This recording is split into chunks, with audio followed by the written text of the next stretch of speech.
Welcome to the Childcare Director's Chair, the podcast for bold educators who are ready to lead, grow, and shake things up in early childhood education. Whether you're a teacher eyeing that lead role, a lead stepping into leadership, or a center owner dreaming big, this is your space to grow with purpose and leave your mark. Hosted by heart-centered leadership coach Erica Sacoccio, each episode brings you real talk, actionable tools, and a contagious laugh or two, all designed to help you step into your next level with confidence. So pour your coffee, pop in those earbuds, and take your seat, because your leadership journey starts right now in the Childcare Director's Chair. Hey guys, I hope you are having an amazing day. I hope this podcast brings a little smile to your face, brings a little joy to your heart. I know it does for me. So here's what I want to ask you. What happens when you get trained by one of the greatest leadership minds of our time? When I became a certified John Maxwell coach, trainer, and speaker, I expected to walk away with new strategies to help me lead my team, and I did. But what I didn't expect was how deeply his leadership principles would impact my heart, my habits, and honestly, my identity. The lessons I learned from John didn't just make me a better director, they made me a better human being. In today's episode of the Childcare Director's Chair, I'm sharing 10 powerful leadership philosophies that I learned from John Maxwell himself when I went to Florida at the IMC this past March.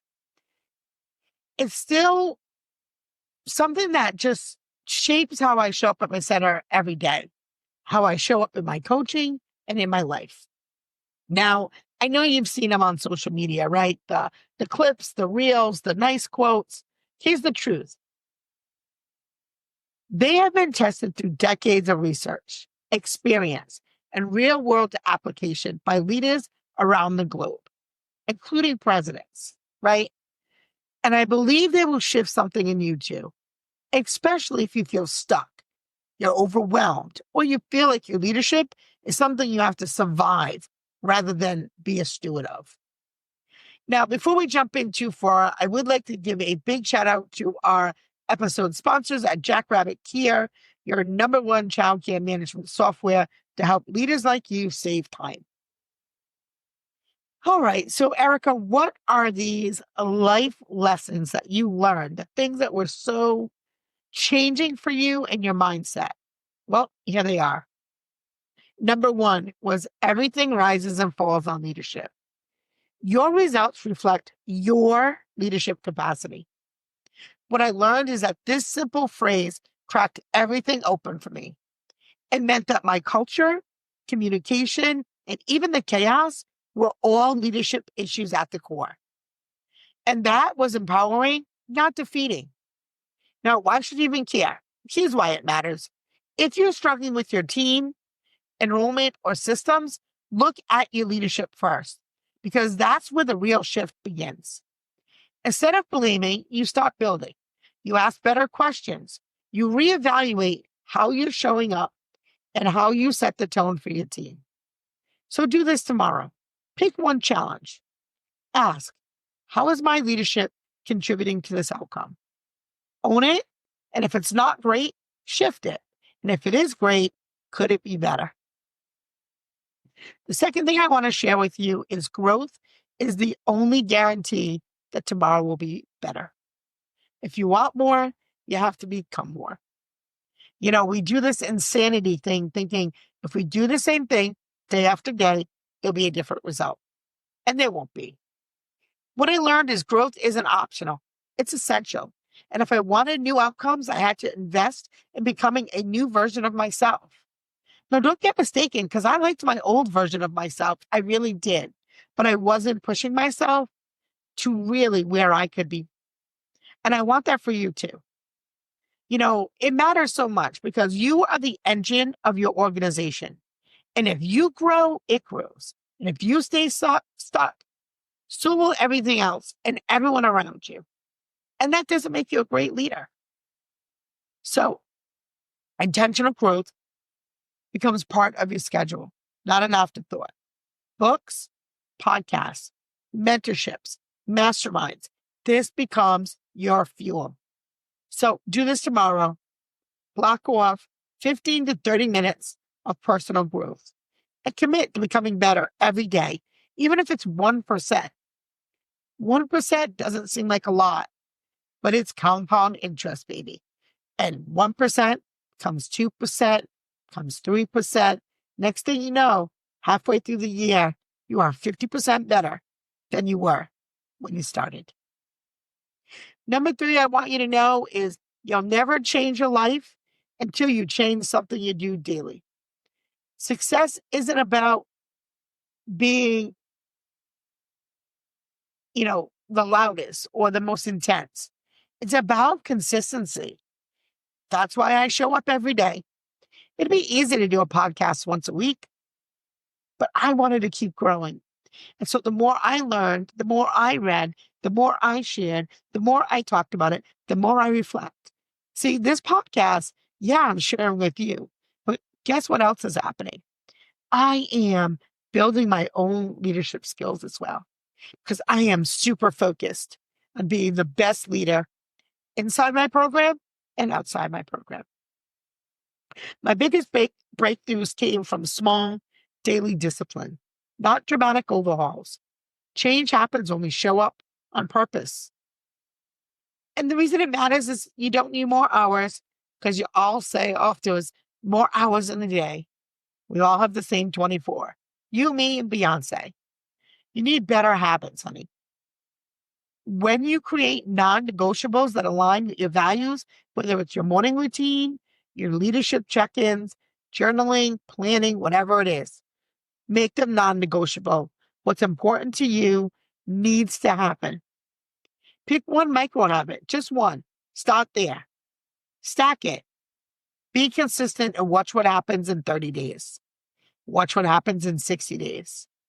In less than 2 years, I guess just about 2 years, my podcast went from literally no one knew who I was to now meeting people all over the country, just like you, who are like, oh my God, thank you for episode 455. That was really a change for me. And that feels amazing. And again, it's not about me. It's about you. And I want that for you. Number 4, leadership is influence. Nothing more, nothing less. You don't need a title to lead, but you do need trust. And what I learned is the moment I focused on impact over control, everything shifted. Influence is built through integrity, through service, and showing up. And it matters because your staff don't follow your title. They follow your example. So to put this in action, lead by listening, by modeling, by making people feel seen. Your influence grows when your presence becomes more powerful than your position. So think about, who do you influence? And then ask, how can I add value to them today? And maybe it's you help somebody get some time out of the classroom so they can work on their CDA. Maybe it's you pay for somebody to go to school. How are you adding value to them? How are you making sure that they want to be with you next year and the year after? Do you even have a growth plan for them? Because if you don't have one, they're not going to create one. There's a good chance they're not going to do it on their own unless they're super ambitious, super laser focused. If you're making them comfortable and not pushing them to move forward, they're going to stay stuck there. And then you're going to wonder why you don't have a team of other leaders at your program. And the answer is, again, rises and falls with you. Number 5, people buy into the leader before they buy into the vision. Connection comes before commitment every time. No one cares how great your plan is if they don't trust you. Your people need to feel emotionally safe before they fully engage. And why it matters? Well, if your team seems disengaged, the problem might be not the goals, but it might be the relationship. You can do this simply by just checking in and creating a safe place for people. When you build rapport before you push for the results, change will happen. Maybe do this. Start your next staff meeting with appreciation, not just announcements. Connect before you correct. I have a staff meeting coming up on Tuesday. That's 100% how I'll be starting my meeting. Number 6, that really, really pierced my heart is growth is a lifetime journey, not a one-time event. It wasn't that one IMC that I went to, which was amazing. Leaders are learners always. What I learned is even after 50 years, John still reads every day. That humbled me. And I realized leadership isn't about arriving. It's about becoming. If you stop growing, your leadership becomes stagnant. Complacency kills momentum. So embrace this new season. It's the beginning of the school year. Everybody's jazzed at this time of the year, right? The kids, your teachers, hopefully you. Lean into your mentorship and stay teachable. And of course, always ask for feedback. Now, I've already given you some things to do tomorrow and the next day. How about next week? Ask this. What is leadership requiring of me in this season that I didn't do before? And then seek the resources to meet that need. Now, right now, I'm talking to you, visionary folks that have been around a while. You've got more in the gas tank. And maybe you haven't really quite pushed yourself, whether it was you want to write that book, you want to start your own podcast, you want to mentor folks outside of your program. Whatever it is, like what tools do you need to make that jump? Number 7, leaders see more and before. Leadership is vision, not just action. And what I learned is being busy isn't the same as being strategic. God knows I've had plenty of times where I was busy, like a hamster, on a wheel.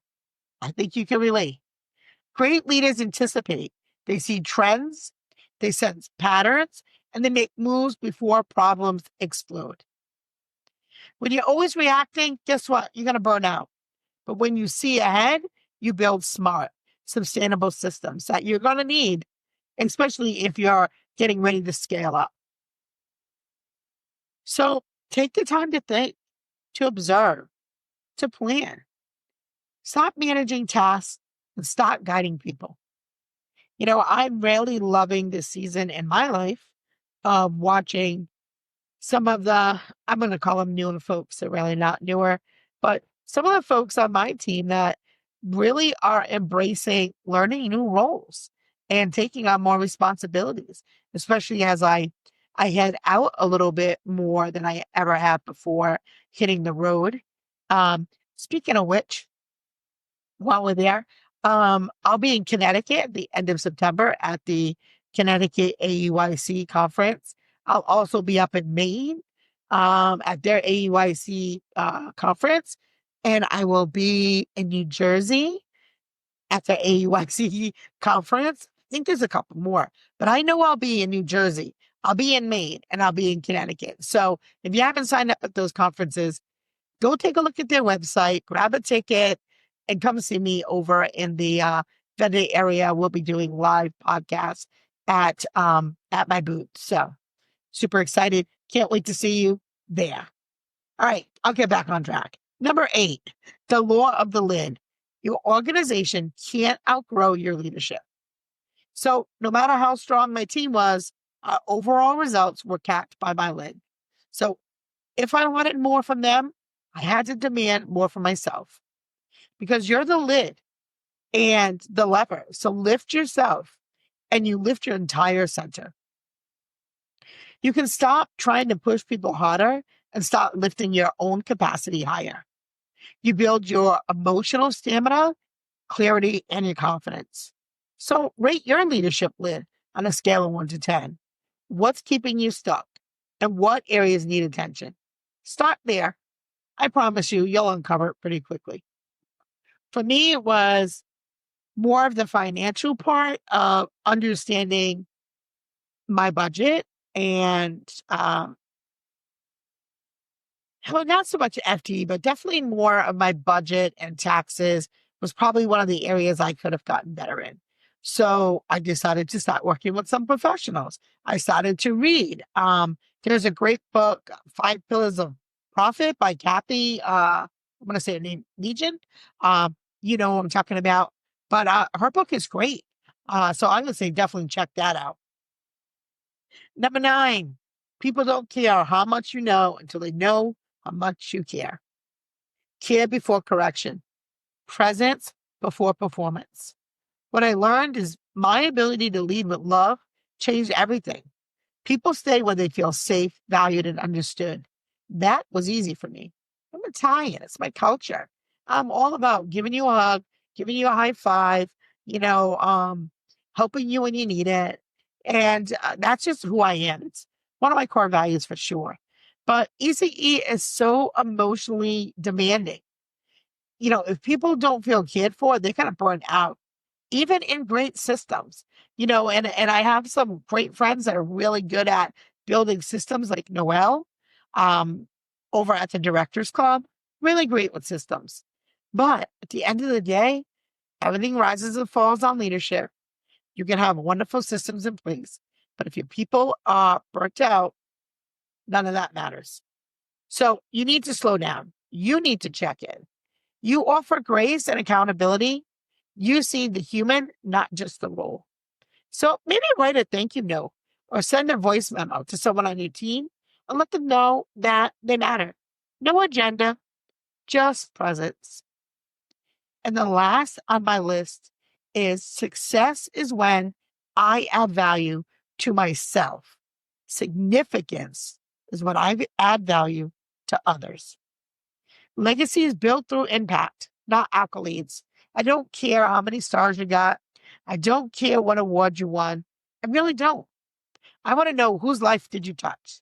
Success feels good, but significance feels right.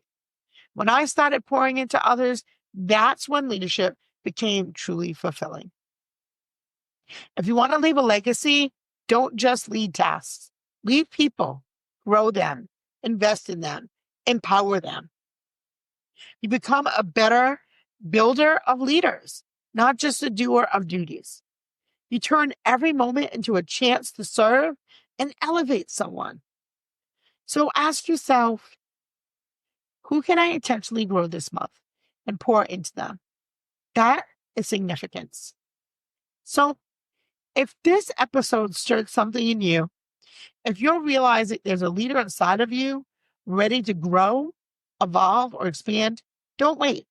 Join our ECE Trailblazer coaching program for free this September. Start applying these principles with live support, accountability, and a community. So in the show notes, I'm going to give you 2 links. One for you to grab your 3-month free trial of Jackrabbit so that you can use a system that helps you lead with more clarity and stress. I'm also going to give you a code for you to get into our Trailblazer program. You're going to type in the words launch, all capital letters. Come join me. 4 weeks, every Wednesday, we're going to talk. I'm going to give you something to read. You're going to listen to some podcasts. I'm going to give you some journals. I'm going to give you some tools. And then we're going to talk about it every Wednesday at night, because I know during the day you're busy. So at night, we're going to chat. So go on over to my website at www.childcaredirectorshare.com. Go to the coaching section, hit monthly coaching, click it, put it in the cart, and put the word launch. And you're in for 4 weeks for free. So here's my closing thoughts. Being trained by John Maxwell honestly changed my life. Not because I learned something new, but because I became someone new. And that's what leadership is really about. It's not about being perfect. It's not about having all the answers. It's about being willing to grow, to serve, and to stretch, and to keep showing up with coverage, compassion, and clarity. You don't have to be John Maxwell to lead well. You just have to be you, fully committed to becoming the kind of leader at your center that you want to be for your team and for your future. So keep growing, keep leading, and remember, everything rises and falls on leadership. So let's rise together. That's a wrap for this episode of the Childcare Director's Chair, where we believe leaders aren't born, they're grown. If something sparked for you today, share it, shout it out, or pass it along to the next bold changemaker in childcare. Don't forget to subscribe, leave a review, and stay connected with Erica Sakosio for more real talk leadership tools and a whole lot of inspiration. Until next time, lead with heart, grow with fire, and always remember, the chair is yours. Now own it.